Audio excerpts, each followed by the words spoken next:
Devil May Cry 5 was my game of the year for 2019. It's a light-hearted story that manages to stay fun without compromising the stakes.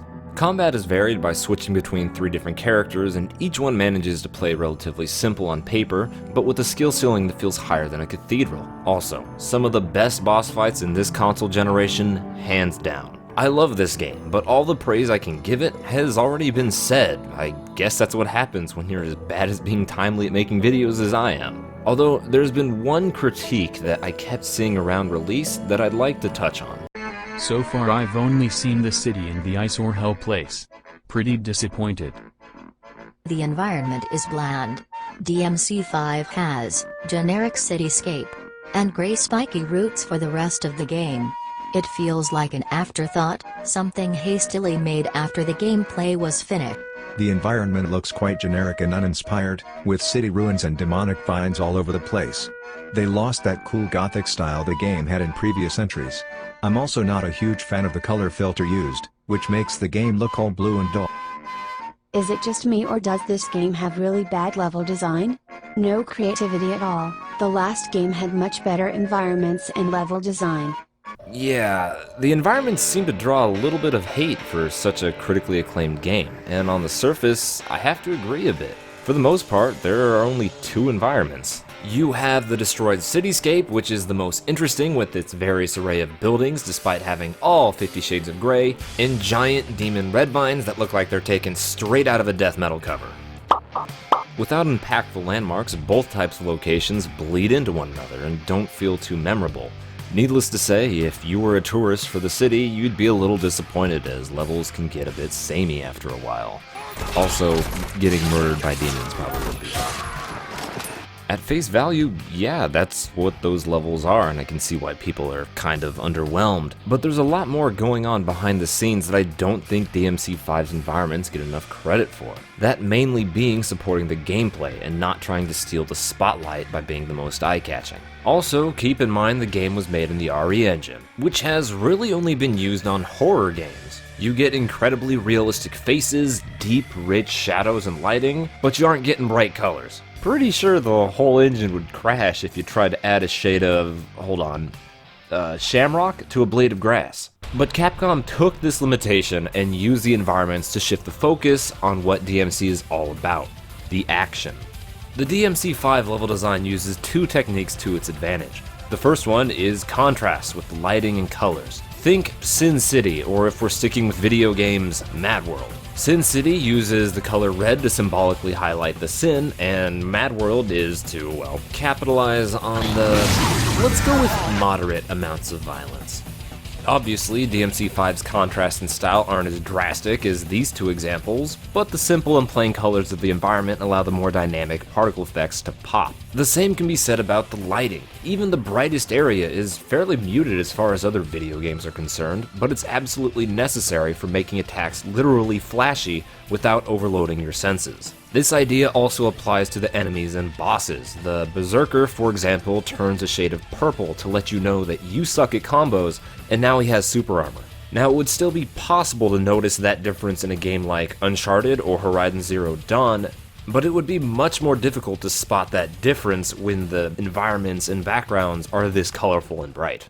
The second technique is a little more difficult to explain, but you know how anime will have those simple backgrounds with moving lines to save some cost and show crazy action or high-speed movement? I think they're called speed lines. It's basically that, but you can see DMC5's take on that concept the most when you're fighting outside and the demon fog wall blocking your path also blurs out the distant scenery.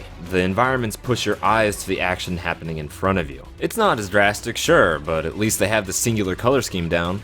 Although, the level design follows this philosophy everywhere.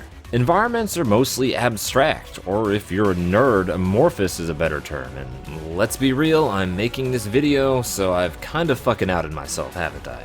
Broken buildings and magnified Twizzlers don't really allow your brain to catch where you are amidst the lightning-fast action in combat. And as a result, the levels can seamlessly fade from your attention and become the background. Now, there are exceptions to allow some places to stand out, sure, but the effect remains the same overall. As the player, your focus will be on the characters and enemies. Another plus side to the sort of muddled environments is it makes the motion blur less shit, which is good, because there's no defending that. When both contrast and the shapeless environments work together, they become the icing on the cake tailored around Dante and Nero's up-close and personal playstyles, because you're always immersed in the action and only the action. And the gameplay benefits from this approach. Think back to the last time you played Devil May Cry 5. What are some of the first things that come to mind? Maybe it's a boss fight, or the game's climax, or the pink lens flare of doom. For me, one of the things that stuck out the most are the attacks. And that's because of the level design's subtle influence to keep my eyes on the combat, which has essentially ingrained them into my memory forever. This game has so many moves. Nero alone has different robotic arms, each with their own unique attacks and properties. Normal attacks, charged attacks, buffs, extra jumps, riding on a rocket like a skateboard. And that's only some of the things you can do with the circle button. Dante has a damn arsenal of melee weapons and guns that you can switch to on a fly, in addition to the 4 fighting styles he has. You can use different attacks depending on button timing and whether you're locked on or not, and it can be a lot to take on for newer players. But each move has its own unique flair, and the added particle effects make each attack a visual treat to watch. And one of the underlying reasons each action pops is thanks to the muted aesthetics of the levels. They know when to take a back seat and let the action be the main focus. The internet decided to call DMC's genre character action games, and while I typically hate that name because it does fuck all at describing what the genre actually does, DMC 5 lives up to that name.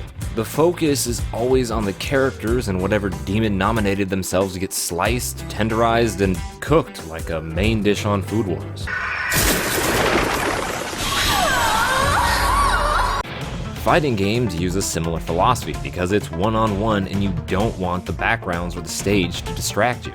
This combination is also why the third character, V, who primarily uses ranged attacks, isn't as much fun to play as. He uses his demons to do all the fighting while he kill-steals like a scrub, and everything is basically a Pokemon double battle in real time. But the details of his familiar's attacks are harder to make out due to their distance and black occasionally blending into the gray backgrounds. The aesthetics of the environments are actually working against him, and it holds back the enjoyment of being a tactical ranged user who flexes on demons by reading poetry mid-battle. I think a lot of people critique this type of game design because it's a choice that runs counter to most other AAA games. Most games try to immerse you and put a greater emphasis on visually spectacular landmarks and areas that make their world feel alive and interesting. And that's great, but that's not what DMC 5 was going for, and people shouldn't hold it to those same standards that they do others. It's not about the world or story, it's about cheesy, likable power fantasy characters doing insane combos that would make Smash commentators scream at the top of their lungs. And for what it was trying to do, and with its limitations, Devil May Cry 5's levels work to enhance that vision wonderfully. Hope you guys enjoyed watching the video. I know it's a little different to what I usually do, being more of a video essay than a review, but the Yakuza video did so well I might as well just bow to the algorithm every now and then. I have a couple more videos coming out, some on the review format and others more focused, kind of like this one. A video essay is essentially what it is, I'll just fucking admit it.